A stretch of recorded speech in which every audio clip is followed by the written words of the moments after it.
Assalamualaikum warahmatullahi wabarakatuh. Alhamdulillah, selalu saja kita memuji Sang Pencipta Allah dalam setiap keadaan kita, di setiap tempat, setiap situasi dan kondisi. Karena seorang Muslim sangat faham bahwasanya kalimat Alhamdulillah adalah kalimat syukur kepada Allah Subhanahu Wa Taala, dan dengan kalimat ini segala kebutuhan kita akan dipenuhi olehnya. Dari kita panjatkan salawat dan taslim, salam hormat kita kepada utusan Sang Pencipta Allah yang telah membawa kepada kita hukum halal haramnya Allah, sehingga kita punya panduan hidup. Kita tahu mana boleh dan mana tidak boleh, mana yang diperintahkan dan yang dilarang. Juga mengejar pahala yang Allah janjikan dengan mengucapkan satu kali salam hormat kepadanya dibalas 10 kali tambahan rahmat. Maka sangat wajar kalau kita selalu memanjatkan salawat dan taslim kepada Nabi besar Muhammad sallallahu alaihi wasallam. Baiklah, kita masuk ke bab ke-77. Imam Bukhari rahimahullah memberikan judul tentang terhadap anak yatim jadilah seperti ayah yang penyayang. Dan sudah sering kita sebutkan bahwasanya anak yatim adalah anak yang meninggal ayahnya dan sebelum balik. Selama dia belum balik dan ayahnya meninggal dikatakan yatim. Kalau dia sudah balik maka julukan ini sudah tidak ada lagi melekat padanya. Jadi semua keutamaan yatim akan didapatkan dengan tadi syarat itu. Kalau sudah dewasa maka pahalanya adalah sedekah secara umum. Dan kita sudah jelaskan di pasal atau di bab sebelumnya 76 bahwasanya sebaik-baik rumah yang ada anak yatimnya. Kalau kita mampu menampung mereka di rumah bagus, biayai hidupkan mereka sampai mereka dewasa. Dan kalau tidak bisa, maka minimal saya sudah sampaikan itu hari kita punya kantong-kantong rumah anak yatim, tanda kutip di sini artinya rumah-rumah anak yatim yang kita jadikan sebagai sumber sedekah bulanan kita. Jadi mungkin berasnya, mungkin gulanya, mungkin ada beberapa anak di situ yang kita sponsorin, apalah yang kita lakukan. Intinya jangan lewatkan 1 bulan dalam kehidupan kita kecuali ada sedekah khusus buat anak-anak yatim ini, karena pahalanya sangat besar. Sama juga dengan orang yang bisa menjenguk mereka dengan mengelus kepala, ya. Maka ada hadis lain yang menjelaskan bahwasanya mengelus kepala anak yatim akan mendatangkan pahala, setiap helai rambutnya 1 pahala. Maka itu bentuk kasih sayang sebenarnya, ya, yang kita berikan kepada anak yatim tersebut. Saya akan bacakan apa yang ditulis oleh Imam Bukhari rahimahullah di dalam kitab Adab Mufrad ini di bab 77-nya. Hadisnya yang pertama di sini adalah hadis nomor 138. Imam Bukhari berkata, Amr bin Abbas mengabarkan kepada kami, ia berkata, Abdurrahman mengabarkan kepada kami, ia berkata, Sofyan mengabarkan kepada kami dari Abu Ishaq, ia berkata, Sami'tu Abdurrahman ibn Abzah qala Daud kun lil yatimi kal abil rahim wa'lam annaka kama tazra'u kadhalika tahsud ma akbah al faqra ba'da al ghina wa aktharu min dhalik aw akbahu min dhalik ad-dalalatu ba'da al huda wa idza wa'adta sahibaka fa'anjiz lahu ma wa'adtahu fa illa taf'al yurathu bainaka wa bainahu adawah wa ta'awwadh billahi min sahibin in dhakarta lam yu'inka wa in nasita lam yudhakkiruka. Aku mendengar Abdurrahman ibn Abzah berkata, Daud berkata, terhadap anak yatim jadilah seperti ayah yang penyayang. Ketahuilah bahwa sebagaimana engkau tanam, seperti itu pula engkau tunai atau tuai. Betapa buruk masa kefakiran setelah masa kaya, dan lebih banyak dari itu atau lebih buruk dari itu adalah kesesatan setelah mendapatkan petunjuk. Jika engkau berjanji kepada temanmu maka penuhilah apa yang engkau janjikan kepadanya. Jika tidak maka permusuhan akan diwariskan antara engkau dan dia. Dan berlindunglah kepada Allah dari teman yang jika engkau menyebut kesulitanmu kepadanya dia tidak menolongmu, dan jika engkau lupa dia tidak mengingatkanmu. Ini juga disebutkan oleh Ibnu Abdi Dunya dalam buku beliau Islahul Mal di nomor 442. Hadits ini memberikan kepada kita beberapa pelajaran yang bisa kita ambil. Tentunya ini riwayat athar, ya, bukan dari Nabi SAW, dari seorang gurunya Imam Bukhari, yang bagi beliau ini wasiat yang penting dinukil dari para ulama salaf, ya. Dan wasiat ini adalah Daud telah berkata terhadap anak yatim, jadilah seperti ayah yang penyayang. Ketahuilah bahwa sebagaimana engkau tanam, seperti itu pula engkau tuai. Maksudnya semua anak, kalau seandainya kita menanamkan sesuatu padanya, maka dia akan seperti itu tumbuh, dan begitulah kita panen. Misal anak-anak kita didik dengan Al-Quran, dengan hadis, dengan kebaikan-kebaikan akhlak mulia, nanti kita akan panen hasilnya. Kalau kita biarkan dia dalam kelalaiannya, dalam kekerasan, kasarnya, akhlak yang buruk, maka dia juga akan seperti itu. Baik anak kita kandung atau anak yatim, ya. Kalau anak yatim dididik dengan baik, kita akan mendapatkan dua pahala. Pahala keyatimannya dan pahala pendidikannya. Khusus potongan paragraf ini adalah yang ditekankan masalah pendidikan. Apapun yang kau tanam, begitulah yang akan kau dapatkan. Ini juga berlaku pada suami istri. Apa yang suami tanamkan pada istrinya, itulah yang akan dia tuai. Apa yang orang tua tanamkan pada anaknya, seperti itulah. Apa yang seorang pimpinan perusahaan tanamkan pada pegawainya, seperti itulah.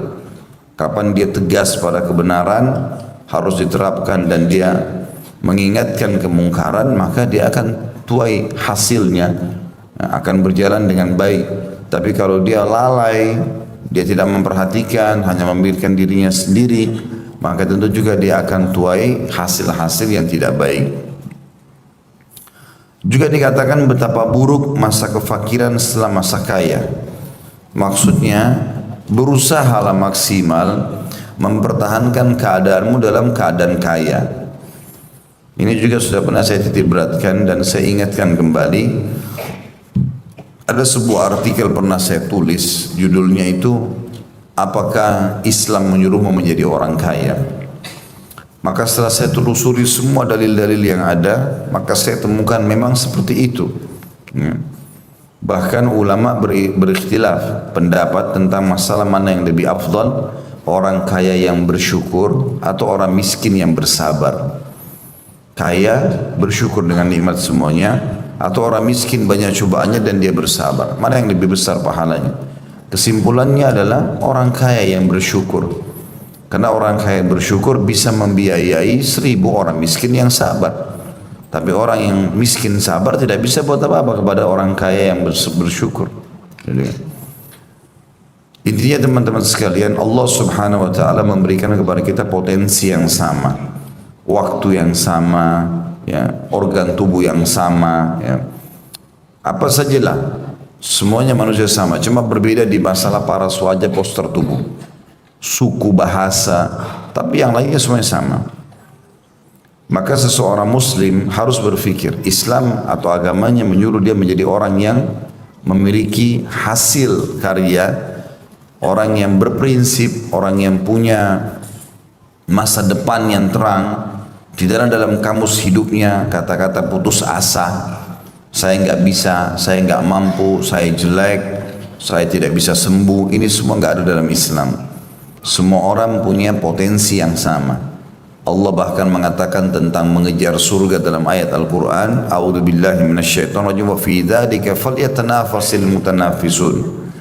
Di surga yang telah aku janjikan itu dengan segala macam fasilitas dan derajat-derajat tingginya, pada itulah orang-orang mestinya bersaing. Suruh bersaing yang baik. Orang sakit, kata Nabi SAW, Allah tidak turunkan penyakit kecuali Allah turunkan bersamanya obat. Maka berobatlah wahai hamba-hamba Allah. Jadi Nabi SAW memberikan secara umum, begitu juga Allah SWT menjelaskan secara umum, menyuruh umat Islam untuk bergerak. Bahkan kita disuruh berlindung dari sifat malas, vakum, putus asa. Kata Nabi SAW, aku tidak suka dengan pesimis. Saya kayaknya nggak sembuh, saya nggak bisa kaya seperti dia, saya nggak bisa begini dan begitu. Tapi saya suka al-fa'al, kata Nabi SAW. Lalu para sahabat bertanya, ya Rasulullah, apa itu al-fa'al? Kata Nabi SAW, kalimat optimis. Saya pasti bisa, saya akan coba. Dan Allah menjanjikan dalam banyak ayat, ya, kurang lebih kalau tidak salah ayat-ayat yang pernah saya lihat itu 15 ayat berisikan tentang motivasi masalah ini. Tapi yang paling jelas sekali, orang yang berusaha Allah pasti balas atau kasih adalah surah Al-Ankabut, surah nomor 29 ayat 59. Ya. A'udzu billahi minasyaitonir rajim, walladzina jahadu fina lanahdiyannahum subulana.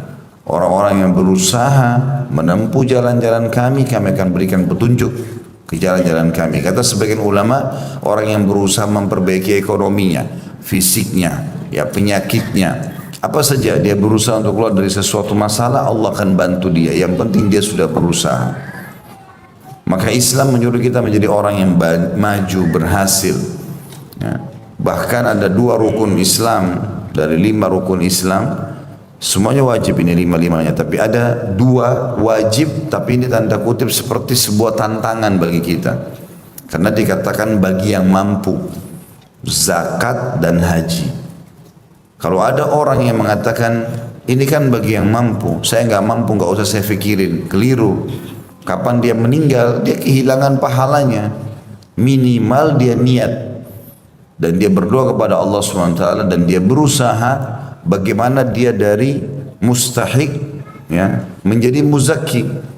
Tadinya dia mustahik menerima zakat, kapan satu waktu dia harus mengubah keadaannya menjadi muzakki, orang yang mengeluarkan zakat itu. Dan dia harus dongkrak dirinya, dia harus berusaha. Allah tidak akan mengubah nasib satu kaum sampai dia mengubah dirinya sendiri. Dalam Al-Quran Allah berfirman, a'udzubillahi minasyaitonir rajim, innallaha la yughayyiru ma biqaumin hatta yughayyiru ma bi anfusihim. Allah tidak akan mengubah nasib satu kaum sampai mereka berusaha mengubah dulu dirinya, baru Allah berikan keberkahan. Begitu juga dengan haji. Kan haji nggak wajib karena saya tidak mampu. Mau saya pikirin haji. Dia meninggal, dia nggak dosa, tapi dia kerugi. Minimal dia niat, ya Allah saya ingin haji walaupun cuma sekali, ya, sebelum saya meninggal. Maka kalau dia meninggal dapat pahalanya. Apalagi kalau dia sudah berusaha menabung, berusaha bekerja, jadikan target-target untuk mengejar itu, insya Allah dia akan kasih, Allah SWT akan kasih itu. Maka ini tantangan bagi setiap muslim untuk maju, ya. Dan juga Nabi SAW memotivasi dalam hadis Bukhari, seseorang di antara kalian mengambil potongan-potongan tali, kemudian dia pergi ke hutan, dia mengambil ranting-ranting lalu diikat dan dipikul di pundaknya, dia jual di pasar, jauh lebih mulia daripada dia mengemis kepada orang-orang. Artinya bekerja, berusaha, gitu kan. Nggak ada kata-kata vakum dalam Islam, nggak ada kata-kata pesimis. Dan juga Nabi SAW mengatakan kalau di tangan kalian ada bibit tanaman dan kalian tahu besok kiamat, tetap tancapkan. Dan Nabi SAW mengatakan juga bagi orang yang menggali potensi mencari harta yang halal, kata Nabi SAW, at-tajir as-saduq al-amin, seorang saudagar, pengusaha yang jujur dan terpercaya, ma'an nabiyina wa siddiqina wa syuhada, pasti mereka akan bersama dengan para nabi-nabi, para orang-orang jujur dan para syuhada di surga Firdaus nantinya. Jadi hanya dengan jujur dia kalau transaksi jual beli, dia berusaha mencari harta yang halal, maka Allah SWT berikan dia posisi tinggi di surga nantinya. Saya pernah kasih contoh dan saya ingatkan kembali, misalnya masjid ini. Kita di sini sekarang kalau hadir di majelis ini, Allah kasih pahala sesuai dengan kadar keikhlasan dia. Tapi ada orang tidak hadir di masjid ini misalnya, baik sudah meninggal atau mungkin tidak sempat hadir, cuman dia punya andil, dia pernah menyumbang di masjid ini. dia panen pahala kita semuanya. Karena dia menjadi penyebab adanya tempat ini. Dan itu dengan harta. Enggak mungkin tidak. Dan selalu ayat-ayat jihad itu berisikan Allah mengatakan bi amwalikum wa anfusikum. Berkorbanlah kalian di jalan Allah dengan harta dan jiwa. Harta dulu baru jiwa. Harta, jiwa. Nabi SAW kalau mau jihad, komandankan dulu jihad. Sekarang kumpulin harta. Beliau taruh seperti kain atau apa saja di depan beliau, lalu para sahabat menyumbang di situ. Kalau sudah terkumpul dana, sudah bagus, hartanya sudah ada, bisa cukup untuk beli kuda, beli apalah untuk dibagikan kepada para fuqara yang tidak mampu. Barulah Nabi SAW suruh menyiapkan fisik mereka. Jadi harta punya pengaruh besar. Ya. Sampai kata Nabi SAW, pujian bagi orang yang saleh dan salihah, kemudian punya pendapatan juga yang saleh dan saleh, artinya harta yang halal. Kata Nabi SAW, ni'ma malus saleh biyadi abdis saleh. Yang paling baik, yang paling banyak berkahnya, yang paling banyak pahalanya adalah harta yang halal berada di tangan orang-orang saleh. Karena mereka akan pakai pada tempatnya. Berarti memang ada motivasi untuk itu. Umar bin Khattab pernah menghardik dengan sangat keras orang-orang selepas sholat Jumat duduk di masjid. Duduk, mereka duduk sampai menjelang asar. Kata Umar bin Khattab, ngapain kalian di sini? Buat apa di sini? Kami bertawakal kepada Allah. Maka Umar marah. Maksudnya tawakal itu ya sudah, kalau ada orang kasih makanan kami makan, kalau enggak ada ya sudah. Maka Umar marah pada mereka. Kalian mengatakan bertawakal kepada Allah sementara dan duduk sini berharap Allah kirimkan makanan, sementara kalian sudah tahu tidak pernah Allah catatkan langit menghujankan emas atau perak. Maka Umar pun mengusir mereka dari masjid, suruh keluar kerja. Itu juga pernah terjadi di zaman Sufyan ats-Tsauri rahimahullah, ulama tabi'in yang masyhur. Beliau pernah menghardik beberapa orang yang duduk di masjid, kemudian tidak keluar bekerja. Kata Sufyan, ngapain kalian di sini di masjid? Selepas sholat, mereka bilang, kami nggak tahu harus buat apa. Maka kata Sufyan ats-Tsauri, keluarlah, cari rezekinya Allah. Keluar, cari rezekinya Allah. Jangan vakum seperti ini, jangan kaku, jangan sampai menganggap putus asa. Keluar, cari rezekinya Allah. Ya. Dan kemudian beliau mengatakan, keluarlah dan cari rezekinya Allah, dan jangan kalian menjadi beban bagi kaum muslimin. Jadi memang disuruh motivasi untuk itu. Juga Sa'id bin Musayyib rahimahullah mengatakan, sahabat-sahabat Rasulullah SAW yang aku temui semuanya, dia tabi'in kebetulan, tidak ada satu orang pun di antara mereka kecuali saya temukan, yang dia kenal ya, kecuali saya temukan mereka berdagang di lautan Romawi. Para sahabat Nabi berdagang. Abu Darda radhiyallahu anhu membuka jual makanan dengan cara memasak sendiri sampai jenggotnya sering kali kena asap dari makanan tersebut atau dari masakan. Bekerja, bergerak. Islam adalah agama yang bergerak. Kita juga kalau lihat ritual-ritual ibadah kita, sholat, gerakannya itu kesehatan. Umrah atau haji, ada tawaf, ada sa'i, jalan. Ya, kita juga pergi haji itu ada jumrah, jalan dari kemah ke jumrah, melontar, melempar. Seperti memang agama ini bukan seperti, memang dasarnya agama ini adalah agama yang bergerak, agama yang mengajarkan agar para penganutnya menjadi orang yang berpotensi. Islam membolehkan kita bersaing pada hal-hal yang baik, ya, pada harta yang halal, pada kedudukan yang baik yang halal, ya, pada anak-anak, ya, pada pasangan, itu semua biasa dalam Islam, dibolehkan asal tidak berharap itu nikmat hilang dari orang. Misal teman-teman semua sudah menikah, udah saya juga mau menikah, dia jadikan itu sebagai motivasi buat dia. Orang ini sudah berhasil punya perusahaan, saya juga mau punya perusahaan. Orang ini punya anak, saya juga pengen punya anak. Hal-hal positif tanpa mengharapkan nikmat itu hilang dari orang lain, itu dalam Islam sangat ditekankan. Dan juga Nabi SAW selalu berlindung. Beliau dan sambil mengatakan kepada para sahabat, berlindunglah kalian dari kekurangan, ya, dari kemiskinan dan dari kehinaan. Artinya jangan sampai dihina oleh orang. Juga dalam hadis yang lain beliau selalu membaca sebelum salam doa, wa a'udzu bika min galabatid daini wa qahrir rijal. Ya Allah, aku berlindung kepadamu jangan sampai aku terlilit utang dan jangan sampai aku ini ya diatur oleh orang lain.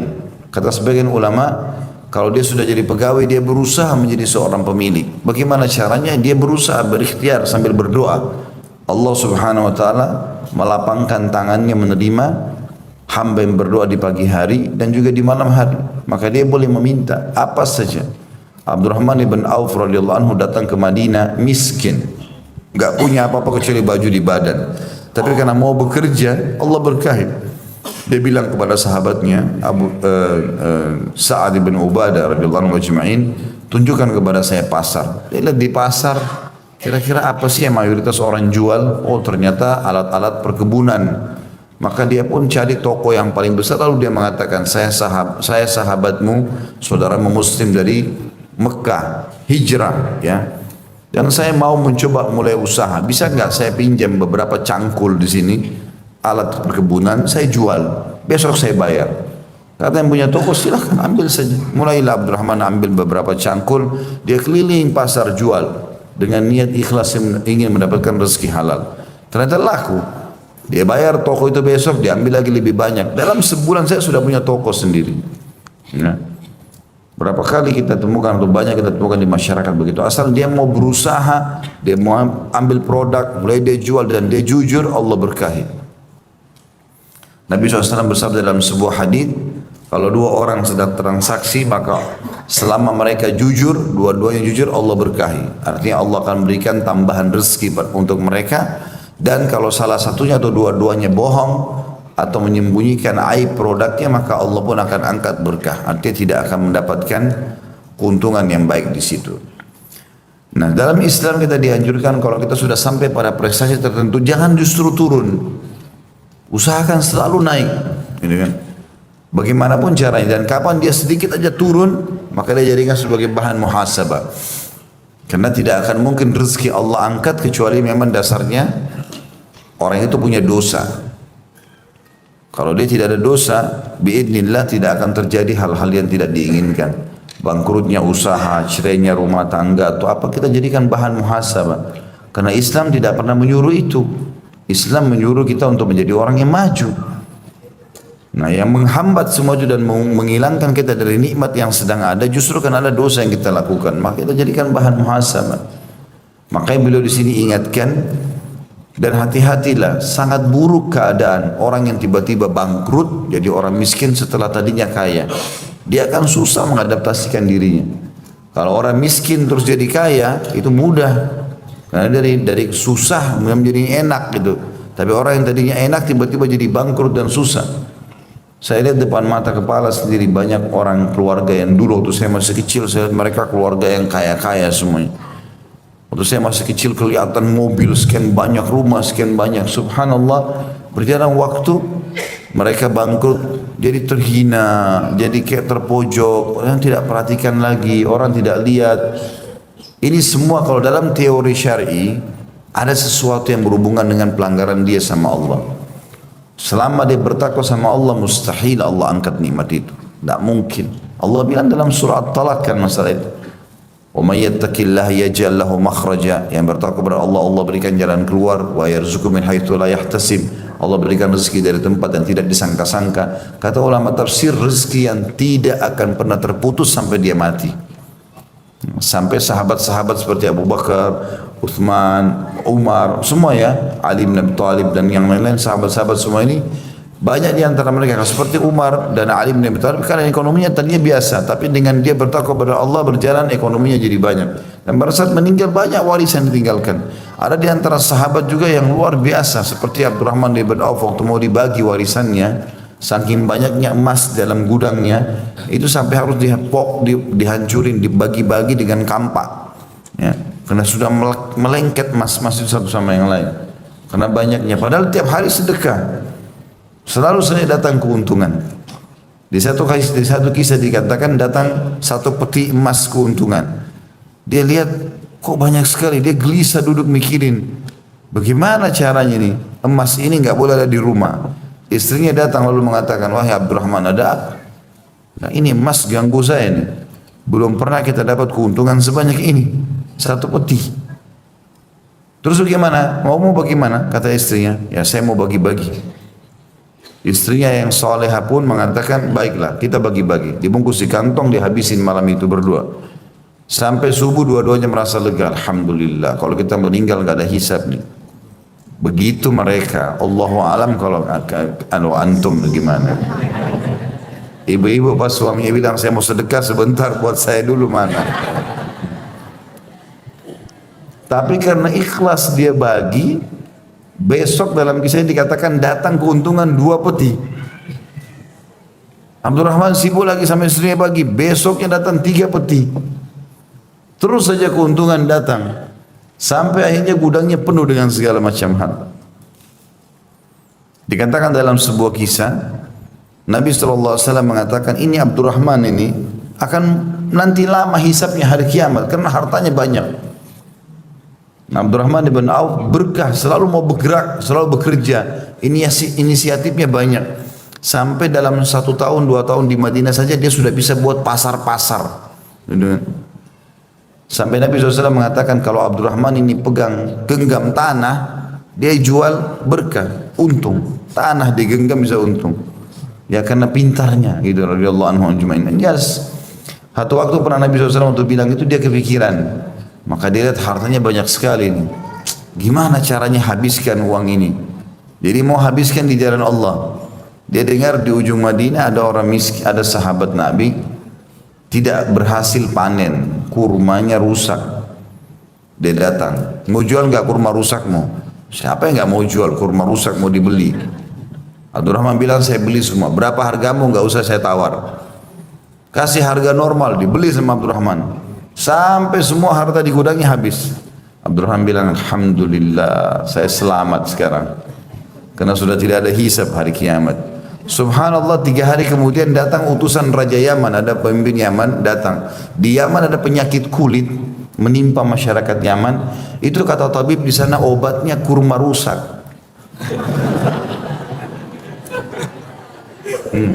Dan tidak ada yang punya kurma rusak di Madinah kecuali Abdurrahman. Maka utusan itu beli dengan keuntungan berlipat-lipat. Kata Abdurrahman, memang sudah nasib saya. Tapi subhanallah, orang kalau mau bekerja, orang mau bergerak, Allah kasih. Tidak usah lihat, oh orang tua saya miskin, antum sekarang bagaimana kita? Karena Islam menyuruh kita secara individu untuk maju. Makanya dalam sebuah hadis, dalam sebuah pepatah dikatakan, untuk memotivasi anak-anak muda dan secara individu dia yang harus bergerak. Laisal fata man yaqulu kana abi kada wa kada.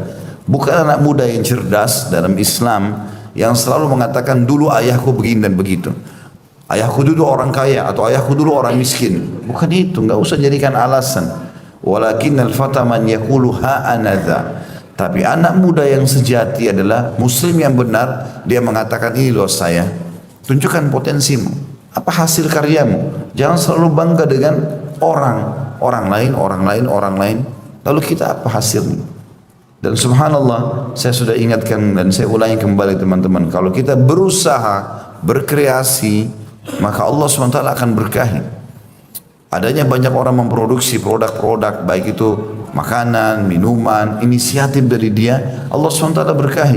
Orang non-muslim pun Allah SWT berkahi. Bagaimana dengan kita? Akan beda dengan orang yang dasarnya vakum, dia merasa dirinya tidak bisa. Ya sudah, Allah berikan sesuai dengan permintaan dia. Maka dari potongan nasihat ini sangat dianjurkan dalam Islam seseorang itu menjadi orang yang maju, berhasil, semaksimal mungkin. Beda teman-teman antara si A sama si B.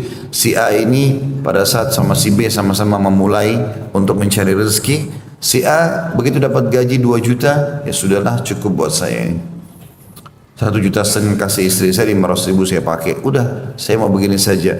Dia nggak salah. Tapi dia akan begitu terus. Dengan si B, begitu dia masuk kerja sama-sama si A tadi, misalnya anggaplah dari jadi OB di perusahaan. Tapi si B ini mengatakan saya ingin maju. Kira-kira bagaimana caranya supaya bisa mendapatkan sesuatu yang maju di dalam perusahaan ini? Jadi misalnya dia tanya HRD-nya atau siapa yang bertanggung jawab di perusahaan, saya mau maju. Apakah ada jabatan saya yang bisa dapat nggak? Dari sini saya bisa pindah kak? Kalau bisa, apa jabatan itu dan apa prestasi yang saya harus jangkau? Maka kita lihat si B kalau dia kejar itu, dia berusaha 5 tahun ke depan atau 4 tahun ke depan kita akan temukan si A tetap dalam keadaan yang sama, si B akan mencapai apa yang dia inginkan. Mungkin belum 1-2 hari, tapi berapa tahun kemudian akan berubah.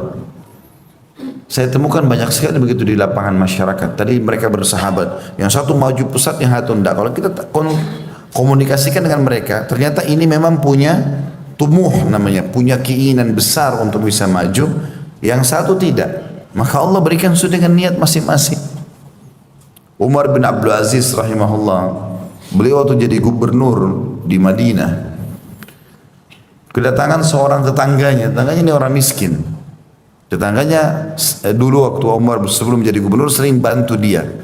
Maka dia datang ke istana, lalu dia mengatakan, wahai Amir, pemimpin, Anda dulu sering bantu saya waktu saya miskin, sekarang saya juga butuh bantuan. Kata Umar bin Abdul Aziz, silahkan, apa yang kau butuh sampaikan. Saya sampai dikasih lah sama dia. Setelah dikasih, lalu Umar bin Abdul Aziz mengatakan, ketahuilah, saya ini seseorang laki-laki yang punya tumuh yang besar. Tumuh itu harapan yang untuk maju dan sukses pada tingkat maksimal sampai saya sebelum meninggal. Selama saya masih hidup, saya akan bekerja maksimal untuk mendapatkan yang terbaik. Baik itu nama, jabatan, harta, pasangan hidup, anak-anak, itu namanya tumuh dalam Islam.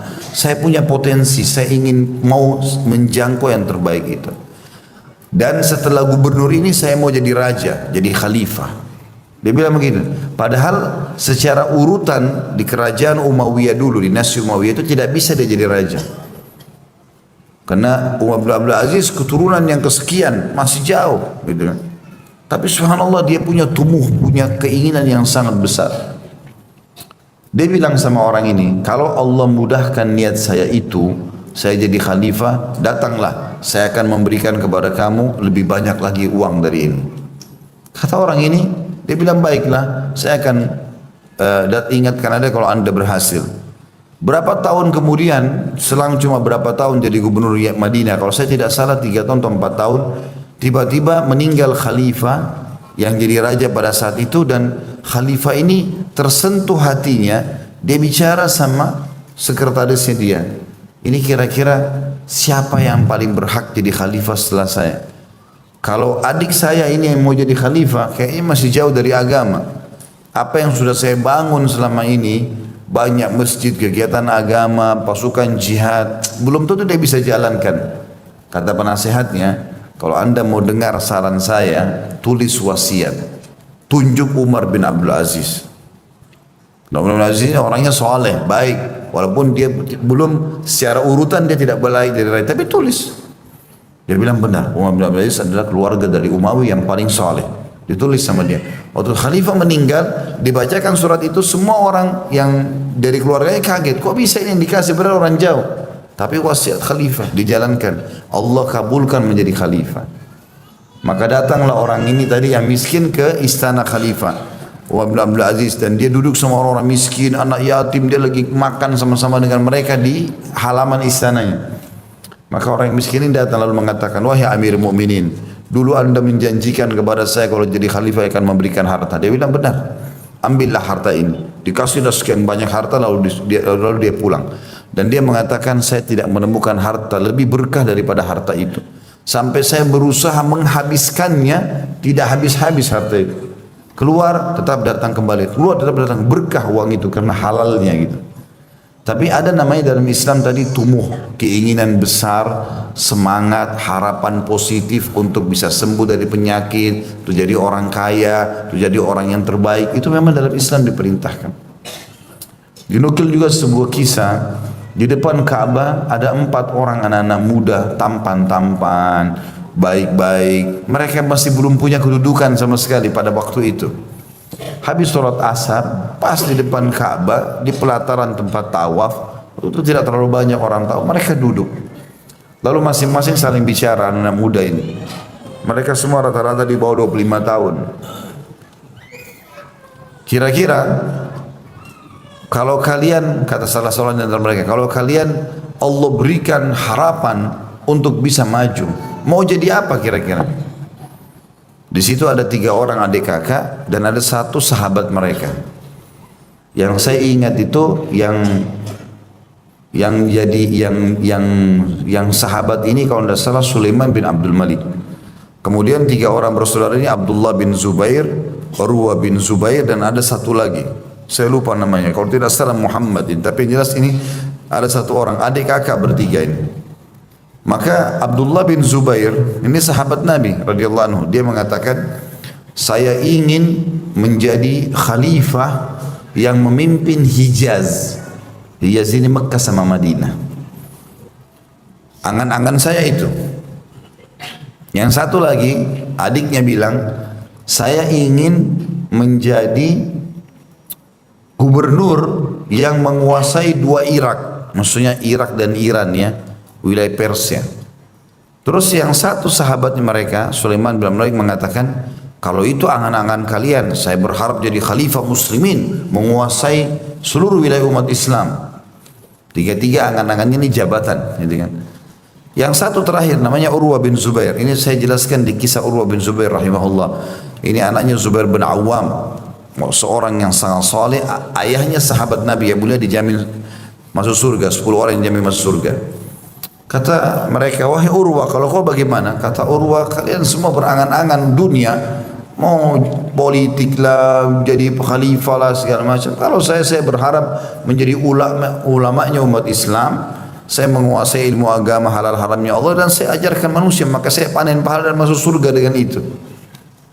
Subhanallah, berjalan kurang dari 10 tahun dari waktu itu, semuanya 4 dapat apa yang mereka inginkan. 4-4-nya. Si Abdullah bin Zubair menjadi khalifah, dan pada saat itu waktu terbunuh waktu Muawiyah meninggal dunia, ada Yazid menjadi khalifah pengganti Muawiyah, dan sempat Abdullah bin Zubair tidak setuju dengan itu. Maka terjadilah dualisme kekhilafan pada saat itu. Abdullah bin Zubair berkuasa di Mekah sama Madinah dan Jazirah Arab, sementara Yazid berkuasa di negeri Syam, gitu kan.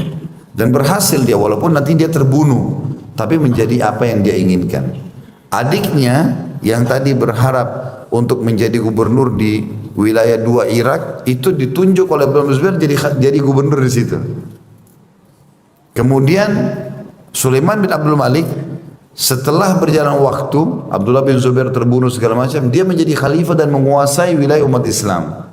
Dan Urwah bin Zubair menjadi ulamanya muslimin dan dinukil banyak kisah-kisah kesolehannya. Subhanallah, Allah kasih sesuai dengan niatnya. Kalau orang mengatakan, sudahlah saya begini saja, duduk di pinggir got, main catur saja, ya beginilah sampai tua. Betul-betul sampai tua begitu. Betul-betul sampai tua begitu, subhanallah. Tapi kita lihat orang yang keluar, bergerak, maka Allah berikan dia keberkahan. Jangan ada yang tersinggung dengan ini ya, karena saya tidak sebut nama-nama. Saya cuma kadang-kadang lihat ada orang sudah sangat tua, tapi di pinggir jalan main catur, buang waktu, sayang benar umurnya gitu ya. Padahal dia punya potensi, dia punya energi, dia punya banyak ide. Dan ini teman-teman, potensi kita kalau tidak digali, nggak bisa, harus digali. Bertemanlah sama orang-orang yang sudah sukses, tanyalah, bacalah dalil, apalah segala macam, bergerak. Allah SWT suruh kita bergerak, dan pepatah bahasa Arab mengatakan, taharrak fa inna fi harakati barakah.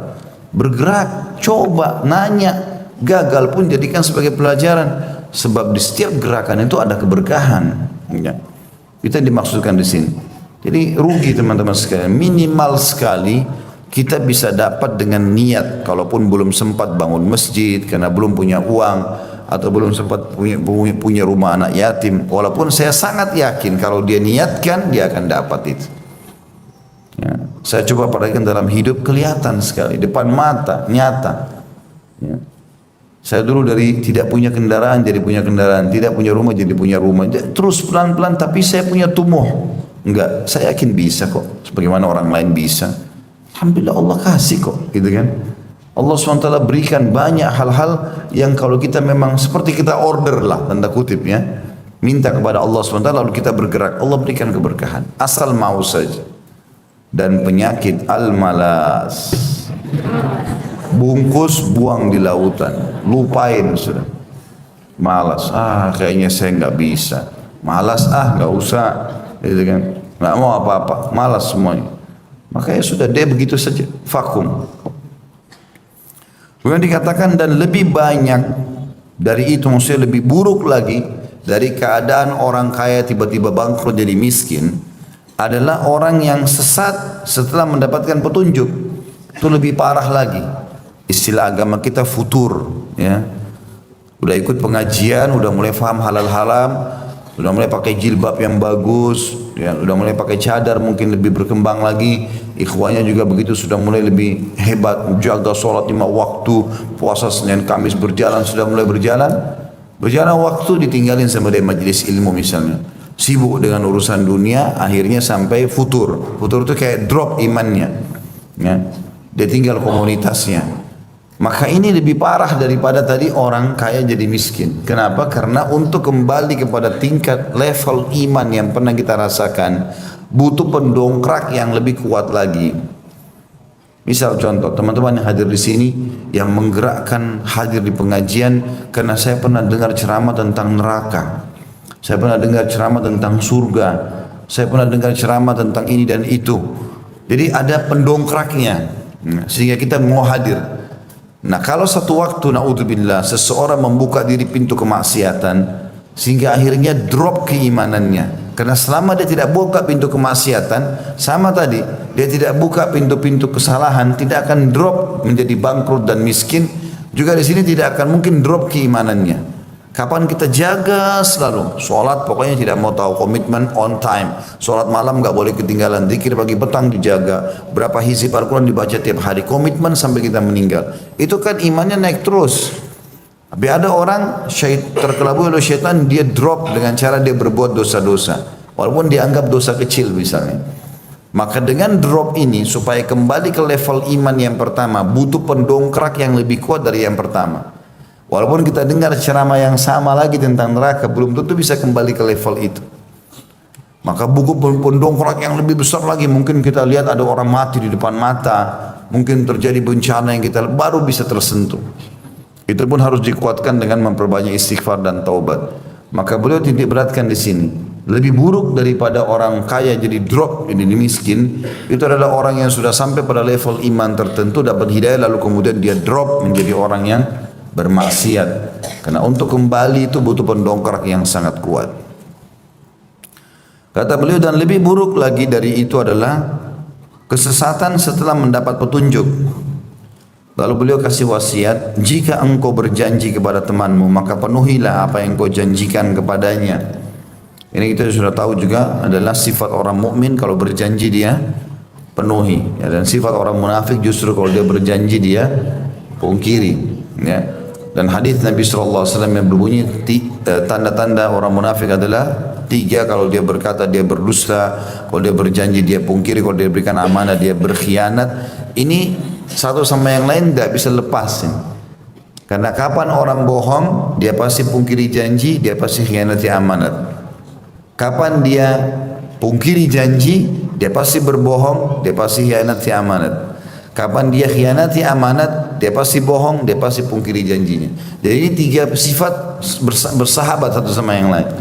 Siapa yang terjerumus pada hal satunya, dia akan dapat 3-3 ini. Nah, ini tanda-tanda kemunafikan. Dan sifat orang mukmin kalau berjanji, iya, dia lakukan. Dan dalam berjanji selalu ucapkan insya Allah. Dan makna insya Allah adalah kepastian. Karena kadang-kadang kita bilang, kalau teman kita bilang datang ke rumah saya, insya Allah, jangan insya Allah dong. Seakan-akan insya Allah itu nggak pasti. Keliru ini. Insya Allah itu justru pasti. Nabi Sulaiman alaihissalam dalam hadis Bukhari mengatakan, malam ini aku akan gauli 100 orang istriku. Beliau punya banyak istri. Dan aku berharap dengan pergaulan ini, biologis ini, setiap istri melahirkan 1 mujahid. Nabi Sulaiman niatnya baik, mau begitu, ya. Mau punya anak-anak mujahid, 100 orang mujahid dari 100 orang istrinya. Tapi ada satu keluarganya Nabi Sulaiman ingatkan, bilanglah insya Allah wahai Nabiullah. Tapi dia lupa bilang. Maka kata Nabi Muhammad SAW, Allah pun tidak memberikan dia anak kecuali 1 dari 100 orang istrinya, dan itu pun tidak sempurna. Andai saja kata Nabi Muhammad SAW dia mengucapkan insya Allah, Allah akan kasih dia seperti apa yang dia niatkan. Maka insya Allah itu kepastian, bukan marah keraguan. Ya, kamu datang ke rumah saya, insya Allah, berarti sudah pasti dia datang. Begitu semestinya. Jangan ditegur ya, jangan insya Allah dong. Ya. Gimana?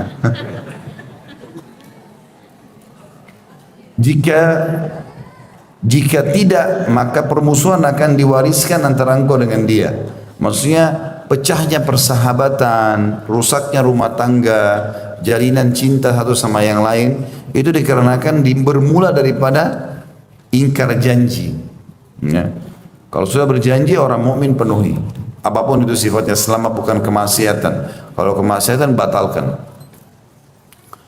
Dan berlindunglah kepada Allah dari teman yang jika engkau menyebutkan kesulitanmu kepadanya, dia tidak menolongmu. Dan jika engkau lupa, dia tidak mengingatkanmu. Jadi pernah ada orang datang kepada Abdullah bin Mas'ud radhiyallahu anhu, dan ini juga pernah terjadi kepada Abu Hurairah radhiyallahu anhu. Mereka datang lalu mengatakan, ini masing-masing ya di 2 tempat yang berpisah, tapi orangnya tapi masalahnya sama, cuma orang juga yang berbeda. Jadi ada orang datang kepada Abdullah bin Mas'ud, ada orang datang kepada Abu Hurairah. Dua-duanya sahabat Nabi. Kebetulan kasusnya sama, tapi orang yang berbeda. Mereka mengatakan satu sama yang lain ini, saya mencintai anda karena Allah. Saya mulai sekarang, saya mau sama-sama anda jalan kemana-mana segala macam. Saya mencintai anda karena Allah dan ingin mengejar keutamaan apa yang dijanjikan. Karena orang yang saling mencintai karena Allah itu akan dinaungi Allah, di bawah naungan Allah hari kiamat. Tidak ada naungan kecuali naungan Allah di mahsyar. Pada satu orang kepanasan, dia dinaungi di bawah arsy. Maka Abdullah bin Mas'ud berkata radhiyallahu anhu, apa kau sudah tahu syaratnya menjadi sahabatku, jadi temanku? Sudah tahu? Dia bilang belum. Apa itu? Kata Abdullah bin Mas'ud, kantongku akan jadi kantongmu, kantongmu jadi kantongku. Kapan? Siap nggak kamu? Duitmu duitku, duitku duitmu. Dia bilang saya belum siap. Orang itu bilang, kata Abdullah bin Mas'ud, cari orang lain. Untuk apa bersahabat? Untuk apa suami istri kalau perhitungan? Untuk apa? Tidak ada gunanya. Justru loyalitas terlihat. Orang kalau cinta ya loyalitasnya harus ada. Tidak akan pernah langgeng persahabatan, rumah tangga, partner bisnis kalau bakhil. Pelit nggak bisa. Tapi kalau dia dermawan, saling berlomba, membayarkan temannya, pasangan hidupnya, tidak ada utang di antara mereka, itu luar biasa. Ini kadang-kadang saya heran lihat ada suami istri, hitung-hitungan di kertas, utangmu berapa? Suami istri utang-utang gimana modelnya nih? Sudah satu badan. Jelas-jelas sama-sama biologi, sama-sama tidur, sama-sama makan, masih utang-utangan, gimana ceritanya? Aneh benar gitu. Atau sahabat dekat, kemudian tunggu selalu temannya yang kasih hadiah. Ya, tunggu aja dia pasti kasih saya hadiah, pasti saya ditraktir. Bakhil. Baik, bayarin orang royal. Gitu. Orang dermawan itu dicintai sama Allah, dicintai juga sama manusia. Untuk apa pelit? Kasih ke orang. Apapun yang kita keluarkan, pasti Allah ganti. Baik buat diri kita sendiri atau buat orang lain. Ya, maka harusnya difahami masalah itu. Royal dalam masalah kebaikan itu adalah hal yang baik. Maka di sini perlu diketahui ya. Kata beliau, jangan cari teman yang perhitungan dan bakhil. Kapan kau sampaikan hajatmu? Anak saya sakit, tidak ngerti-ngerti. Ya. Saya lagi butuh uang. Oh iya, bas selesai. Sebatas itu. Iya, oh iya, tapi nggak bantu. Ya. Orang yang benar, orang yang baik, orang yang dermawan teman-teman, tanpa diminta datang ke rumah orang, udah bawa hadiah, anak-anaknya dikasih sesuatu. Ada orang begitu, masya Allah. Saya tidak, subhanallah, tidak bisa lupa beberapa orang-orang dulu masih kena hubungan kekerabatan dengan kami, tapi masya Allah sekali gitu. Ada ibu-ibu dulu sering datang, sudah meninggal Allah yarham. Saya dulu masih SD, waktu tinggal di Makassar. Kalau mau pulang, ibu itu selalu bilang, Khalid temani saya, suruh buka pintu. Nah, dulu rumah nenek kami 4 lantai di Makassar, maka saya turun bukain gembok. Setiap bukain gembok pasti dikasih uang sama dia. Ini ya buat kamu beli permen atau apa. Itu subhanallah tertanam itu dalam jiwa saya. Saya sampai sekarang gak bisa lupa orang itu. Saya selalu doakan kebaikan, Allah berkahi, Allah maafkan. Karena kebaikan itu padahal sebenarnya cuma memberikan sesuatu. Dan saya juga jadi belajar. Ternyata orang kalau memberi sesuatu walaupun sedikit, itu menanamkan rasa cinta orang itu kepada kita ya. Dan akhirnya kita jadi merasa luar biasa. Setiap kali orang yang loyal itu memberi ini, ataupun dia pergi berangkat umroh, atau dia keluar kota, ada saja yang dibawa hadiah, kasih sesuatu, membuat orang senang dengan dia. Emang begitu. Kalau ada orang subhanallah terbalik, dia cuma tahu terima, tidak mau sama sekali memberikan orang jadi malas juga membantu dia. Setiap diantarin makanan sama tetangga, selalu piring kosong pulang. Isi sesuatu. Cuma ada kerupuk Ustaz, kerupuk nggak apa-apa. Taruhlah sesuatu di situ. Gitu kan? Kecuali kalau kita betul-betul tidak mampu. Karena Nabi SAW mengatakan kalau kau diberikan sesuatu oleh orang lain atau lakukan kebaikan, balaslah yang sama. Dalam riwayat lain maka lebih baik, bahkan lebih baik daripada itu. Gitu kan? Kalau kau tidak mampu, tidak bisa sama sekali, ucapkan jazakallahu khairan. Karena itu sudah cukup, akan memberi, itu akan mencukupi bagi dia. Jadi Allah akan balas dengan kebaikan. Dan jika engkau lupa dia tidak mengingatkanmu, maksudnya adalah kalau kau telah lupa melakukan ibadah, dia tidak mau ingatkan, maka jangan lagi berteman sama orang seperti ini. Ada kandungan hadis di sini. Yang pertama, anjuran untuk mengurus anak yatim. Karena ada potongan pertama dikatakan oleh Daud rahimahullah, terhadap anak yatim jadilah seperti ayah yang penyayang. Kemudian yang kedua, penjelasan tentang beratnya kemiskinan setelah kekayaan dan beratnya kesesatan setelah mendapat petunjuk. Artinya bagaimana orang mempertahankan kekayaannya dan nama harumnya segala macam, dan juga bagaimana dia mempertahankan hidayah yang sudah Allah berikan. Jangan sampai drop. Dan itu bisa kita lakukan itu. Ingat teman-teman, untuk masuk ke kancah pertandingan, misalnya lomba lari, mudah, tinggal daftar, dapat nomor urut, selesai. Untuk menjadi nomor 1 juga masih mudah, tinggal melatih diri bagaimana mengejar prestasi itu, bagaimana menjadi nomor 1. Tapi yang agak sulit ini adalah mempertahankan juara 1 itu. Ini kalau kita bahasakan dalam agama istiqomah itu. Bagaimana orang komitmen untuk mempertahankan kebaikan yang sedang Allah berikan kepada dia. Renungi semua nikmat teman-teman sekalian, dari pasangan hidup, dari anak-anak, dari pekerjaan, dari kesehatan. Ini semua nikmat Allah berikan untuk bisa dipertahankan sampai kita meninggal. Allah tidak akan angkat sampai kita sendiri yang memungkiri atau malah kufur terhadap nikmat itu. Kemudian yang ketiga, anjuran agar menunaikan janji dan bahaya jika tidak menunaikan janji tersebut. Nah, sudah saya bilang tadi, selalu gunakan insyaallah. Tadi insyaallah itu adalah kepastian. Yang keempat, peringatan agar tidak mencari teman yang buruk. Ini juga sudah saya jadi beratkan. Tadi banyak contoh saya berikan gambaran, dan juga saya ingatkan kembali, pernah saya ulangi itu ya. Kita kalau walaupun kita semangat teman-teman, kita ini orangnya energik ya, tetapi bertemannya sama pengangguran, sama orang-orang malas, maka dalam 1 minggu kita mulai turun, drop tuh. Sebulan bisa sama-sama dengan mereka. Jadi pemalasan juga, dan selalu akhirnya syaitan buat kita seakan-akan oh saya lebih baik daripada dia. Itu keliru teman-teman ya. Pernah ada orang saya tanya, sholat gak? Sholat Ustaz, tapi cuman asar sama maghrib. Yang lain belum, masih sementara tahap. Kenapa gak kerjain semuanya 5 waktu? Saya lebih baik dari teman saya Ustaz, teman saya gak sholat sama sekali. Jadi yang dia cari yang lebih buruk, bagaimana bisa maju orang ini? Hah? Kamu ranking berapa di sekolah? Enggak, saya cuma lulus saja. Loh kenapa gak cari ranking? Ya daripada teman saya gak lulus. Kan jadi akhirnya jadi drop, jadi nggak baik gitu. Saya coba pernah teman-teman, saya praktekin dalam kehidupan saya waktu saya lagi di kampus begitu, waktu S1 saya lihat Waktu saya lanjutkanlah detail akademik saya coba kejar. Maka pada saat itu saya lihat di kelas, saya pernah duduk di bagian belakang. Kemudian saya lihat di bagian belakang ini teman-teman saya di sebelah semuanya banyak yang tidur nih. Waktu kami masih di Madinah dulu, di sebelah saya ini ada orang Afrika lagi tidur, yang sana orang Saudi lagi tidur, ada yang cuma coret-coret kertas. Saya juga di belakang jadi ngantuk itu.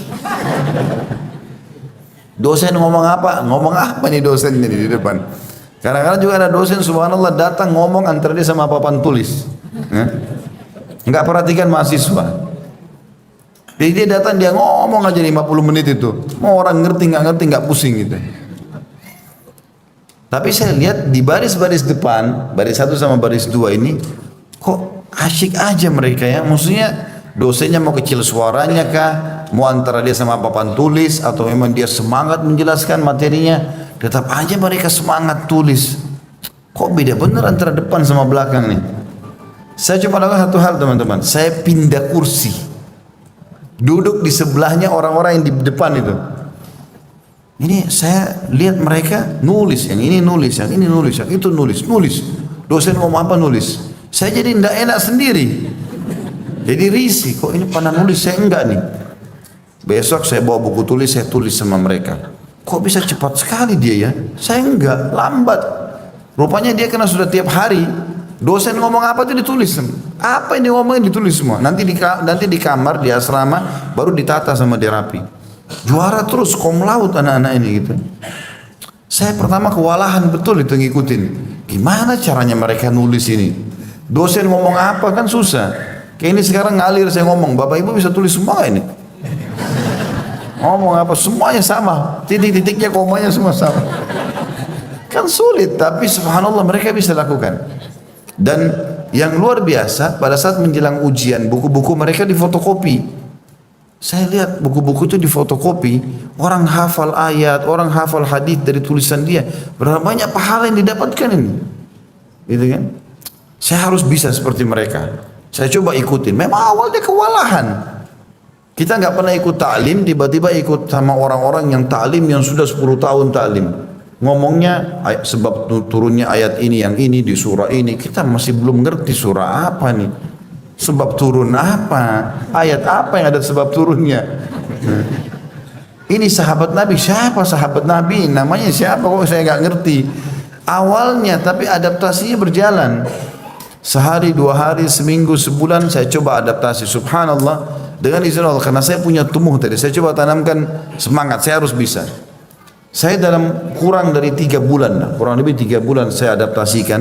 Itu subhanallah saya sudah bisa ikutin. Oh ternyata memang keinginan besar ini. Saya bisa tulis apa yang dosen ucapkan. Bahkan berkembang setelah itu 6 bulan setelah itu, saya bisa menggunakan 2 pulpen, 2 warna pulpen, hitam sama merah. Kalau ayat saya tulis pakai warna merah. Sementara dosen ngomong ini, saya tulis. Kata-kata yang lain semua warna hitam. Dan buku saya pun difotokopi pada saat mau ujian. Bersaing sama mereka. Ini difotokopi, buku saya juga difotokopi. Dapat pahala. Gitu kan? Maka ternyata berkumpul sama orang-orang yang rajin ini membawa kita jadi rajin. Gitu kan? Berkumpul sama pemalas jadi malas juga. Berkumpul sama orang yang potensi, yang memang mau mengejar semangat kebaikan-kebaikannya, maka kita juga sama mereka. Berkumpul sama orang malas semua ini. Dan itu saya sendiri praktik dalam hidup saya. Maka akhirnya saya bilang ini berarti harus diterapkan, tidak bisa tidak. Dan apa yang pengalaman saya dapatkan saya bagikan di pengajian. Makanya sering kadang-kadang jemaah bilang, Ustaz apa yang disampaikan itu saya rasakan. Ya ini karena pengalaman saya. Saya bisa berbagi, tapi tidak semua juga itu pengalaman. Kadang-kadang memang ada perkataan para salaf, pengalaman mereka. Tapi ada juga yang saya praktikin ternyata betul berhasil kan gitu. Contoh saja. Maka ini tadi di poin keempat, masalah kandungan hadis, peringatan agar tidak mencari teman yang buruk. Ya. Hadis selanjutnya 139. Ini juga di poin ini tadi, saya lihat sendiri di depan teman di Madinah dulu, subhanallah. Sudah diterima di Madinah pakai beasiswa tapi nggak selesai sekolahnya. Kenapa nggak selesai sekolah? Karena itu berkumpul sama orang-orang malas-malas. Cuma tuh duduk ngumpul-ngumpul, nongkrong-nongkrong, minum kopi, ujian pun tidak belajar, tidak lulus, dikeluarkan. Sayang sekali. Baik, hadis selanjutnya nomor 139.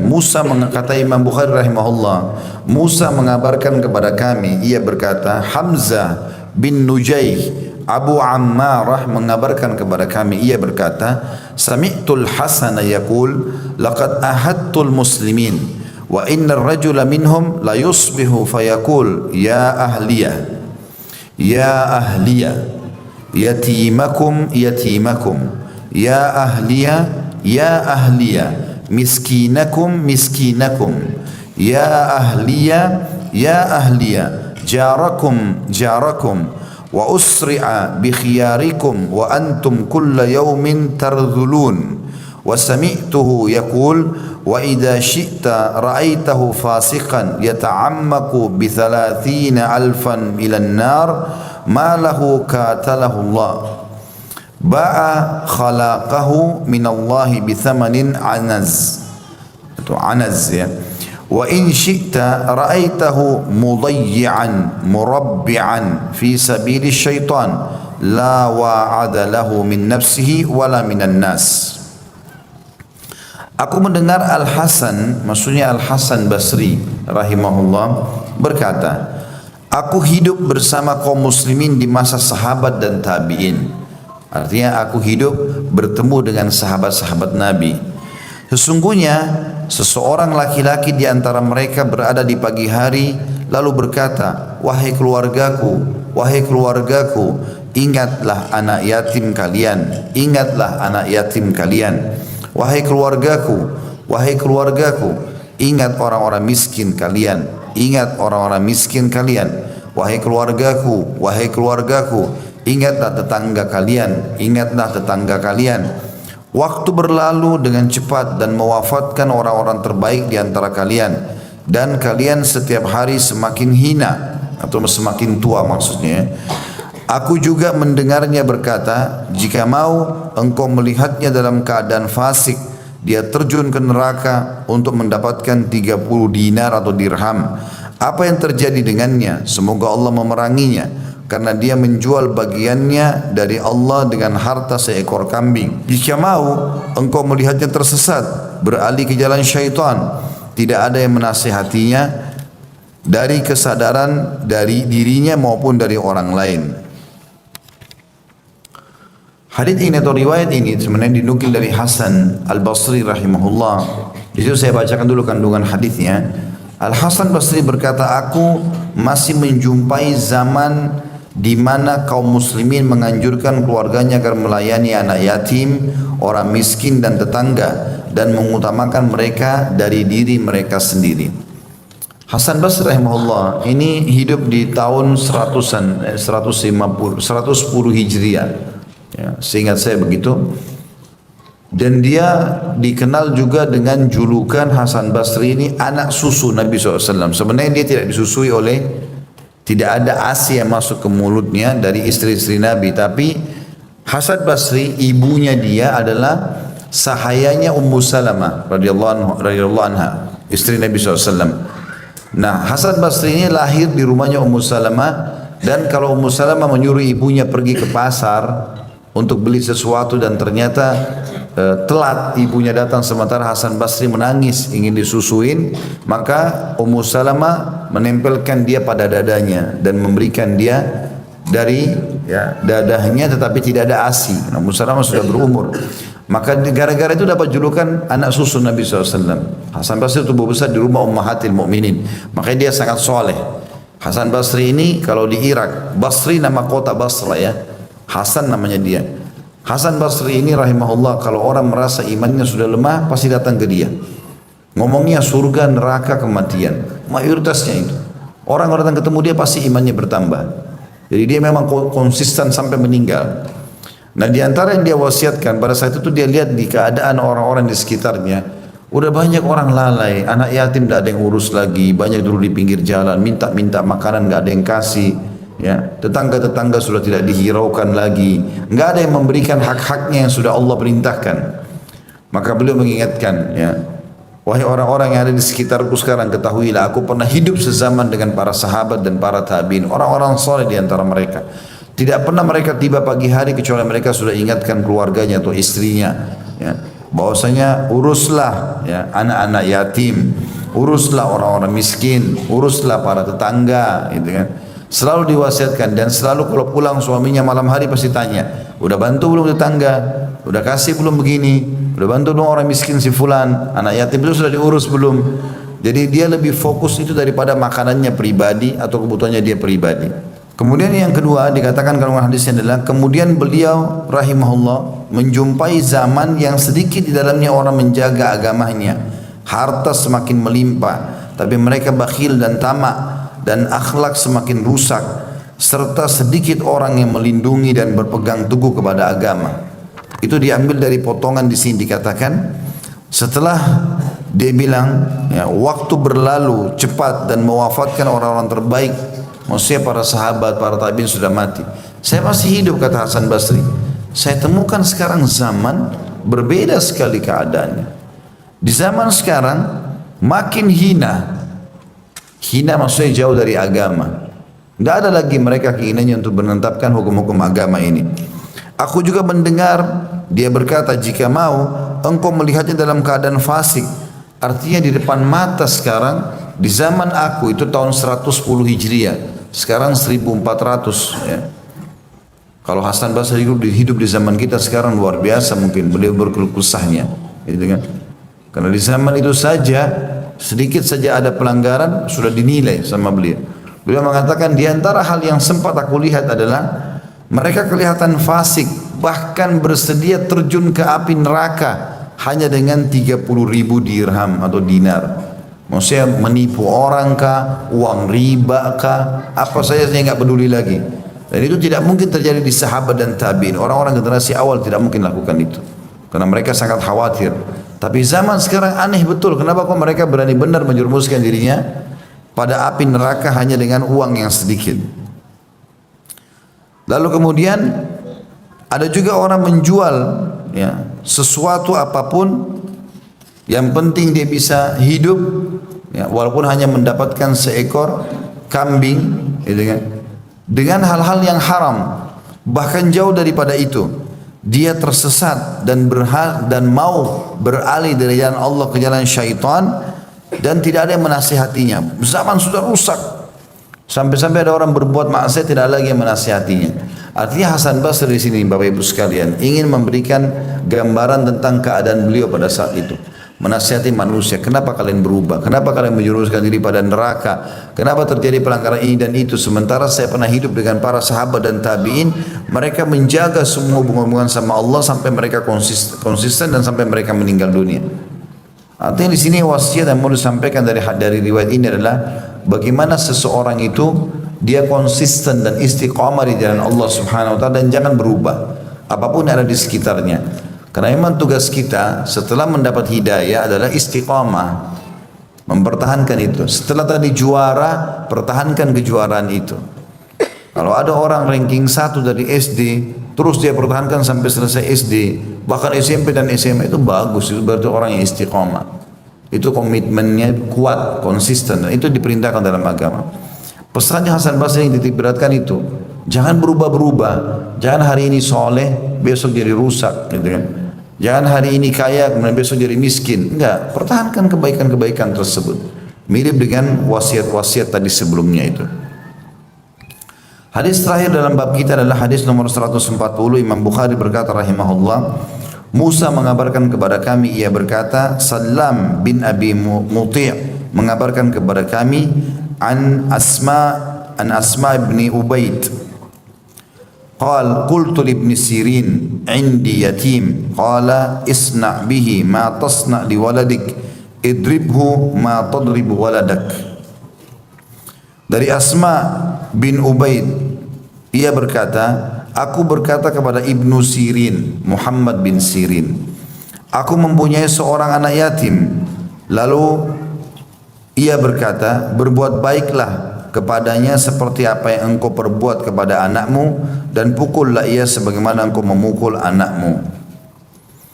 Di sini diambil pelajaran teman-teman sekalian bahwasanya Ibnu Sirin, Muhammad bin Sirin ini seorang ulama saleh ya, sangat baik, ibadahnya sangat bagus dan terkenal dengan takbir mimpinya.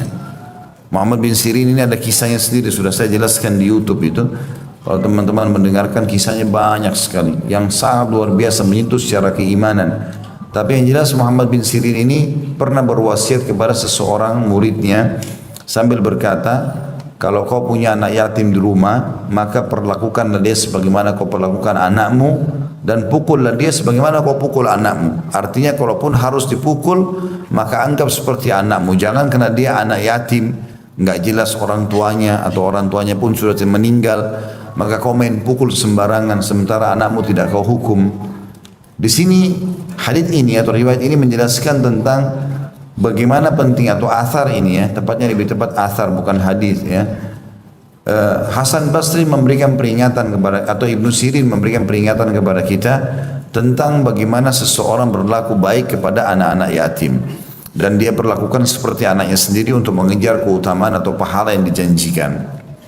Ada dua kandungan hadis di sini. Yang pertama, setiap muslim wajib mengurus anak yatim sebagaimana halnya yang mengurus anaknya sendiri, baik tinggal di rumahnya atau tinggal di tempat lain, dan tidak boleh mentang-mentang karena numpang di rumahnya lalu kemudian dia menyiksanya.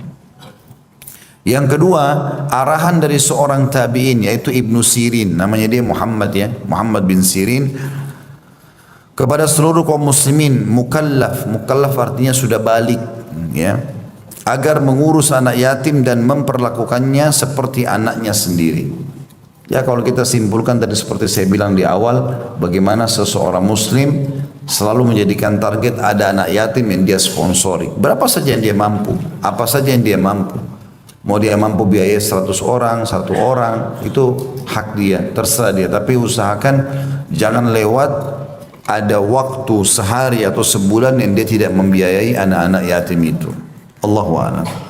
Ini bahasan kita insyaallah, dan kita akan masuk nanti di pertemuan akan datang keutamaan wanita jika tabah mengasihi anaknya dan ia tidak menikah. Ya, kalau saya dia masih punya anak-anak kecil, ada keutamaan tersendiri. Masalah ini masih berhubungan dengan yatim sebenarnya, karena anak-anaknya yang suaminya meninggal ini itu dianggap anak yatim.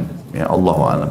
Baiklah, begitu saja, sudah hampir jam 11. Subhanakallahumma bihamdika asyhadu an la ilaha illa anta astaghfiruka wa atubu ilaik. Wassalamualaikum warahmatullahi wabarakatuh.